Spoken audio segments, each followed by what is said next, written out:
Hello everyone, my name is Tapio Pasola. I'm the Investor Relations Manager here at F-Secure. I would like to warmly welcome you to our Q4 and full year 2018 webcast or audiocast.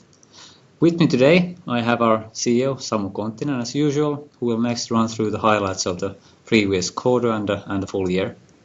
At the end of the webcast there's time reserved to questions, at which time we'll allow you to unmute yourselves. Thanks again for joining us, and now I give the floor to Samu. Thank you, Tapio. So I will walk us through our Q4 results and talk about the business and about the outlook at the end. So as a headline, so we were really happy with our Q4 performance. And really the highlight would be our corporate security business that grew by 48%. So really strong growth in that area. And the agenda for today, so talking about the performance, the key takeaways about the business more specifically, and then finishing with the outlook for 2019.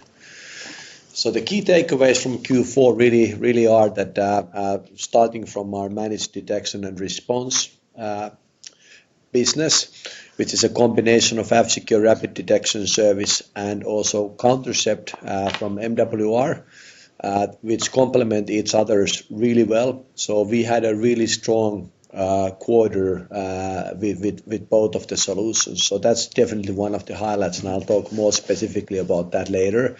The second thing worth mentioning is that the very significant acquisition we did at the end of second quarter by acquiring MWR Info Security. So we are very happy with the integration, how that is proceeding, and how the teams are working together, and that's one point. Very much related to that is that the consulting business is performing really well. So that's definitely one of the highlights, especially that in the Q3 we talk about the softest in our consulting business, specifically in the UK. So that definitely has bounced back and looks very solid going forward. And then the third highlight from the quarter is that we launched our EDR solution. The first deals are being signed. The sales is already active across all our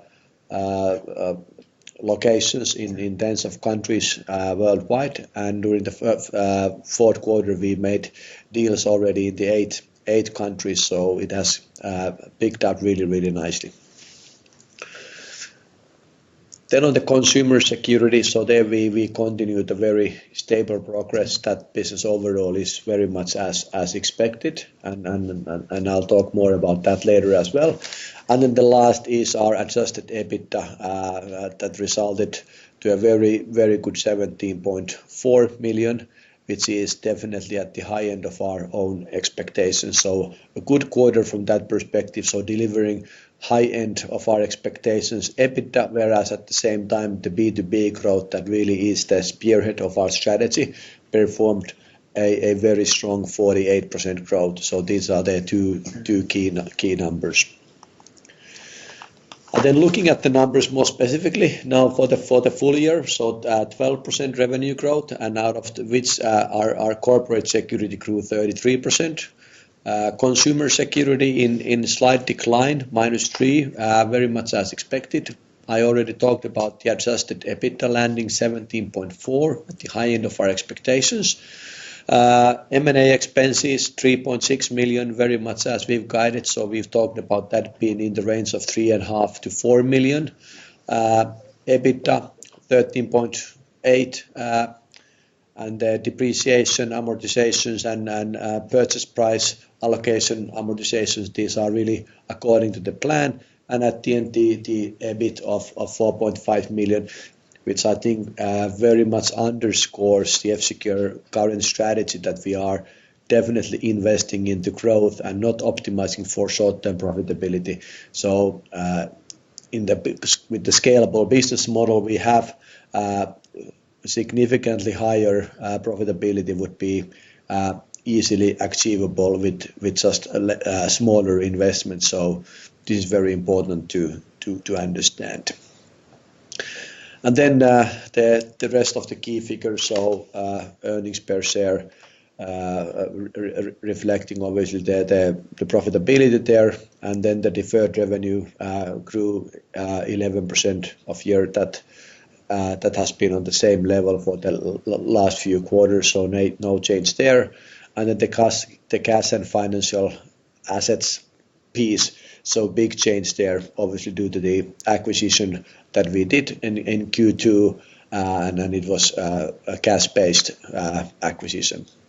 And on the personal, so we landed the year almost 1,700 fellows, a very big change from a year ago, where 1,100. So from the acquisitions, we got about 400 new fellows. So this shows that it's not just the acquisition, but in addition, we are growing, we are investing and hiring more people to key roles, be it sales and marketing and product development, and even cybersecurity consulting. Then looking at the revenue growth, so here on the graph, we see that the consumer business that had overall a declining year, and the reason for the decline was that a year ago we lost one significant account. So that is the sole reason for pushing that business to decline. If we exclude the loss of one significant operator channel partner there, behind that number, that the business has continued being very, very stable, and our outlook is very, very, very solid. So we should be returning to the stable and flat levels as this business has been in the past. And overall growth now 12%, and has been improving because of the acquisition, but also the organic base is improving. And then here we see also that the revenue of corporate security, so growing really well, clear double digits, and now obviously helped with the acquisition, so 48% Q4, so really strong. And then looking at the adjusted EBITDA, so as mentioned already, so definitely at the high end of our expectations. And here we see the breakdown of the adjusted EBITDA, so what is embedded there in the for what comes to M&A cost, purchase price allocations, depreciations, amortizations, and then at the end what would be then the reported EBIT. So you see the whole logical chain there. And overall, I'm very happy how we have managed our costs. So really managing the operations, making sure that we are diligent with our spending, and not spending excessively in areas that are not yielding the planned returns, and then really managing the company and keeping us on the black numbers as has been the plan all along. Now moving on to corporate security, really the growth vehicle, the spearhead of F-Secure strategy. So I'll talk about more specifically a couple of things here. So managed detection response, that really is very strategic for F-Secure, and we are very happy with the amount of deals we landed in several countries, and specifically really happy with the being selected by customers at very demanding verticals, and a couple of verticals specifically to mention as example would be finance and defense. So I think these are two very good examples. So if your solution in managed detection and response is picked by those verticals, customers there, so it really speaks about the competitiveness and really underscores the effectiveness of our solution. And the customer satisfaction of the existing customer base has been extremely high, so we are practically not losing any customers at all. That's that really the financial backbone as you are building new business. It's very important that the customers that you are acquiring, that you are keeping those. And furthermore, looking at our competitiveness, so we have several cases where customers are evaluating our solution against their rivalries, and typically what we see that whenever we get to that point of really the product being tested and stressed by attacks, and when we are head-to-head comparison against the competition, practically in all the events we have managed to win the cases. So the technical performance of the solution is definitely very stellar. Then moving on to endpoint security, which was at the previous year's level, and renewals there are performing really well. Actually, we had our record renewal, so best ever, and the new customer acquisition is improving, but still lower than previous year. But the direction is right now. And then moving on to F-Secure EDR solution that we now finally launched in November. So it is largely based on the same technology as the F-Secure Rapid Detection Service, but this is a pure play scalable software solution that also scales down so that we can service customers in the mid-market, in the low-end mid-market, even SMB customers. So it has that scalability that you want from a software product. The first deals are done now, and it's very well received by the partners and customers. And I think one thing specifically that we are getting praise is that the Elevate to F-Secure functionality, and that really nicely ties that into our managed detection and service solutions. So when customers are being attacked, and then the F-Secure EDR solutions detects an anomaly, and in some cases the attack is such that customer is confident and comfortable or dealing with that situation with their own resources. But there will be also cases where things look more difficult, more complicated, more cumbersome, and the customers don't feel confident enough of dealing with the incident with their own resources.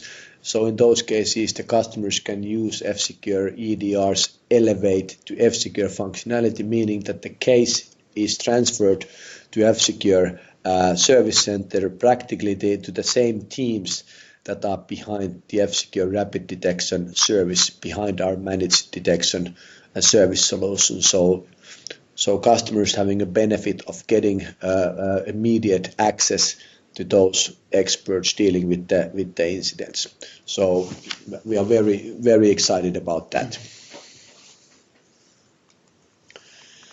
And then just a couple of the testimonials, and I think this also talks about the strength of our business model. So first is that winning most demanding customers. I already talked about that. So really winning customers in defense segment, really winning customers in finance segment. So these are really the customer segment who take cybersecurity extremely serious. They don't want to be taking any chances. They want nothing but the best, and I'm very, very happy that we seem to be the choice very often for those customers. The other thing is interesting. This talks about the sales synergy with our consulting. So an example would be a very large financial institution who had been a customer of our consulting for a long time. So the trust relationship has been established, and we've delivered a lot of assignments for that customer in consulting, in forensics, in incident response, in targeted attack simulations, and so forth. And now a customer just decided that they were not happy with their existing detection capability, and then just upgraded to F-Secure managed detection and response solution. And the third one is an example, like we have an existing customer base of EPP customers worldwide, and that EPP really is the business where we've been for more than 2 decades. So a lot of customers there, and we are seeing that we are winning customers from our existing EPP customers and complementing the EPP solution with our managed detection and response solution. So just 3, I think, good examples of what are the commercial levers and kind of the economic engine, the business model behind the MDR expansion, and how that growth is facilitated through F-Secure expertise in other areas of the business. And then looking at our overall capabilities in cyber defense. So we really have a broad set of capabilities, and they kind of all come into one, making our big data AI platform extremely competitive. So if I start from F-Secure Labs, we've been doing that for several decades, and we've won numerous awards, and the F-Secure Labs is world known for having the best virus hunters and the best protection technology out there. So that's definitely one source of intelligence. Then we have the threat hunting capabilities, where we do threat hunting, but we also have F-Secure Countercept, the threat hunting platform, which I think is a very strong component there. We perform targeted attack simulations for our customers, so red teaming exercises. We do incident response and forensics, where we get to learn about new attacks that you haven't seen before. And all this kind of boils down to our feeding data to F-Secure Big Data and AI platform, and really driving our products being very actionable, a lot of insights, continuous response, and just protecting those endpoints better than anybody else in the industry. So we are very happy with the technology set that we have combined with the human element from the consulting, and this really is a strong combination that we carry. Then a bit more about our consulting business. So really happy with the performance there across all our main locations. So UK, Nordics, US, South Africa, Singapore. We serve many of the largest banks in the world, and that is a great testimony of our competitiveness and about the skills and about the reputation we have. So very happy with that. And obviously, I think the MWR acquisition helped significantly there, them having a very strong presence in cybersecurity consulting in the UK, in Singapore, South Africa, and the US. A lot of the world leading banks are now F-Secure customers via that acquisition. So I'm very happy with the capabilities there.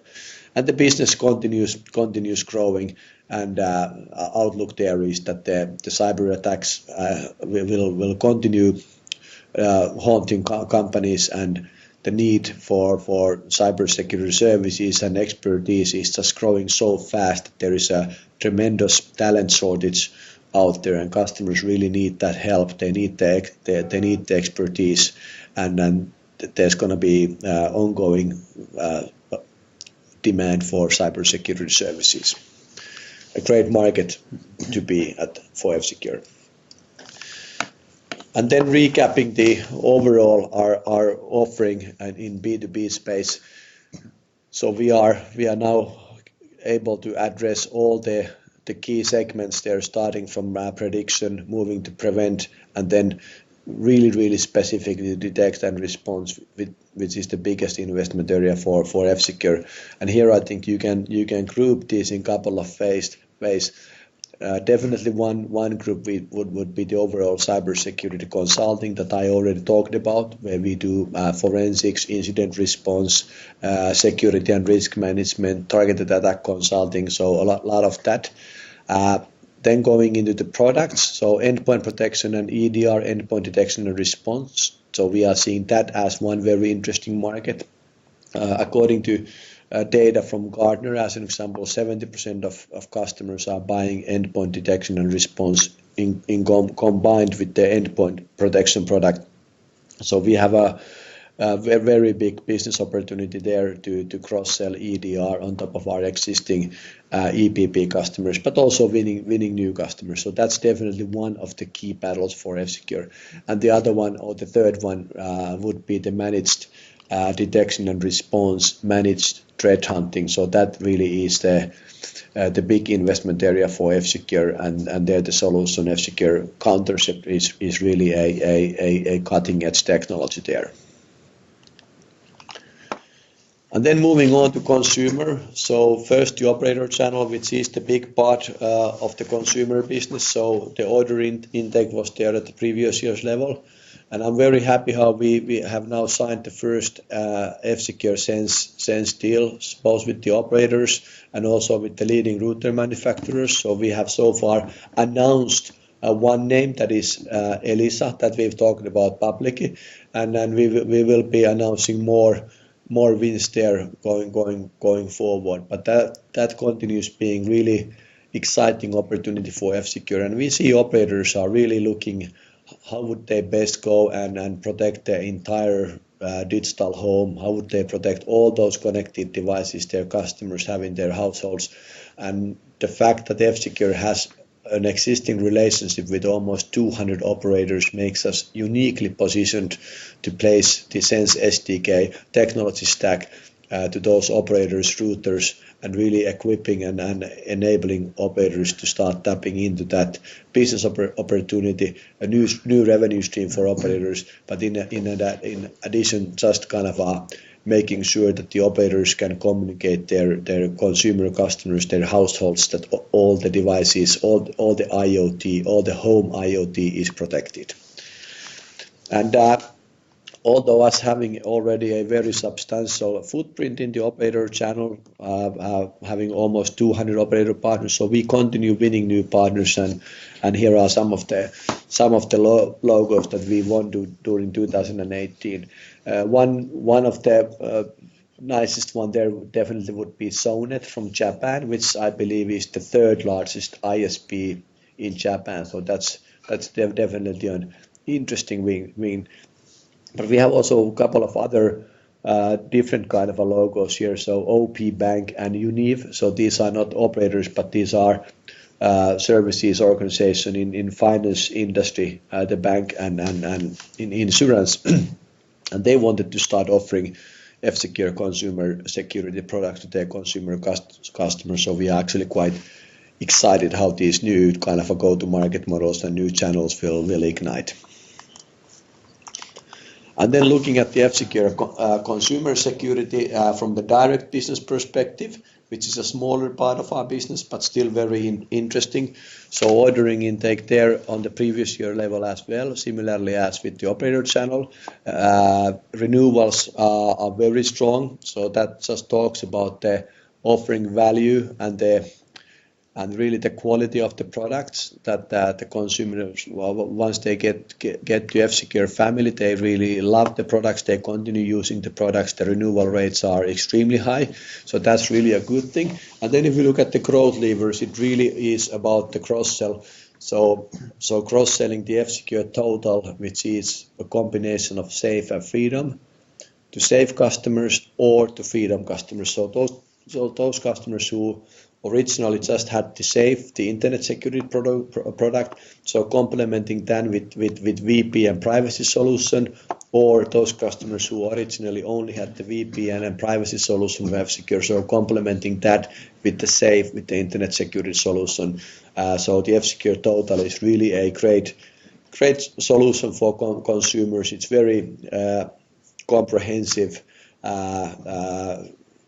It battles against the viruses, it provides you parental controls, it does banking protection, the Total includes privacy protection, VPN, and so many of these very valuable capabilities for consumers, and it really is a great average revenue lift in a F-Secure business mix.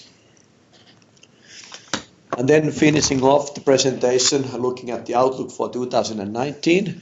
So the outlook for this year is that the revenue in corporate security is expected to grow over 30% compared to 2018.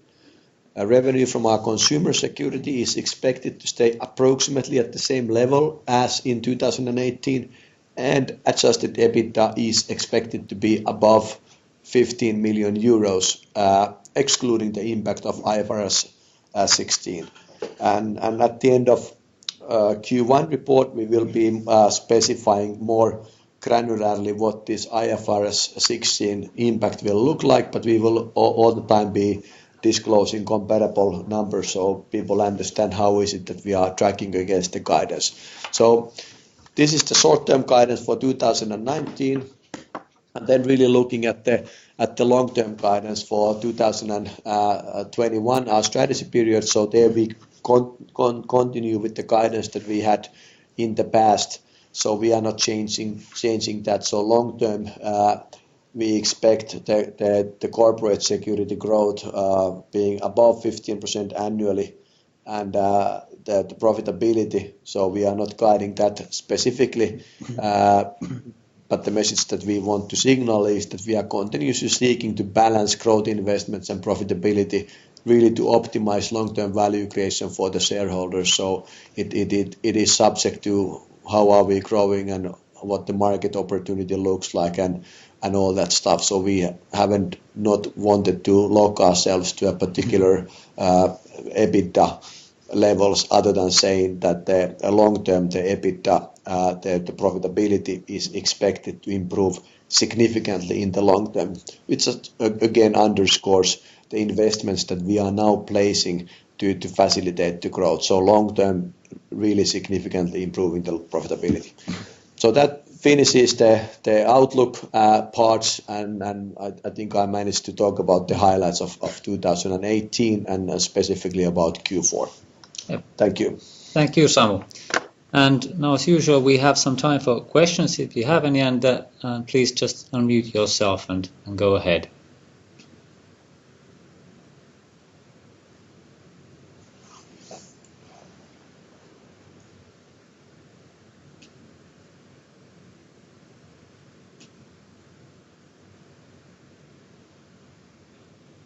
Hi, it's Raul Etelämäki from Clever Invest. Wanted to ask a question about the outlook 2019 and more specifically on the consumer security and also the EBITDA outlook. I mean, doesn't the outlook seem a bit conservative given that you, as you just mentioned, you have these telco wins as well as potentially new deals coming in with the Sense software, and on the EBITDA, the above. I understand that there's the word above 15 million euros, but given that you expect to grow about 30% in the corporate security and having the new product come out late 2018, so doesn't the are you being conservative on purpose here? Thanks, Raul. I think that's a good question. So if I take the consumer first, so on the consumer front, so we are very excited about the Sense SDK, the ability to equip the routers of our operator partners with security capability. But unfortunately, I think the operators are typically quite slow, and I think we see the two slowness factors there. So the initial vendor selection, just getting the deals through the finishing line, that takes time. But the second time, which actually takes more time, is that what are then the release cycles that the operators will go out with the new router models where F-Secure security is embedded, or what is their ability to start upgrading their existing routers out there. So this just kind of gives this latency. So although we are very excited about the opportunity with Sense SDK, I think short term for what comes to 2019, we have to be quite cautious. So we don't think that the revenue impact would be material short term. So that's the consumer piece. Your other notes, I can just confirm that we've thought about the outlook, and obviously I think you wanna be giving an outlook that you think that is well balanced, one in a way that it is conservative in that aspect that you wouldn't want to go and start risking that you need to issue a profit warning kind of after a couple of months. So yes, there is this conservatism, of course, on board. And then the second thing is that we also wanted to make sure that we are not giving too conservative view, that it gives kind of a falsified view of the company. And it's a difficult balance. And but that's perhaps the only comment that I'm able to make there. So we think it's the right guidance at this moment, and then we can be like clarifying and giving more spread as we go forward. Okay, thank you. And actually, another small detail, if I may, on the defense customer. Are you able to say anything about the sort of geographical location?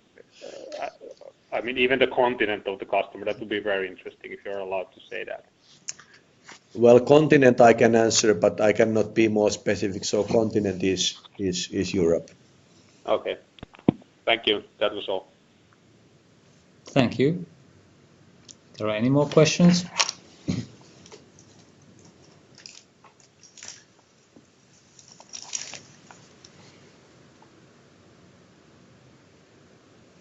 Okay, with that, then we end this session, and we look forward to talking to you again in May with our next results. Thank you, and have a nice day.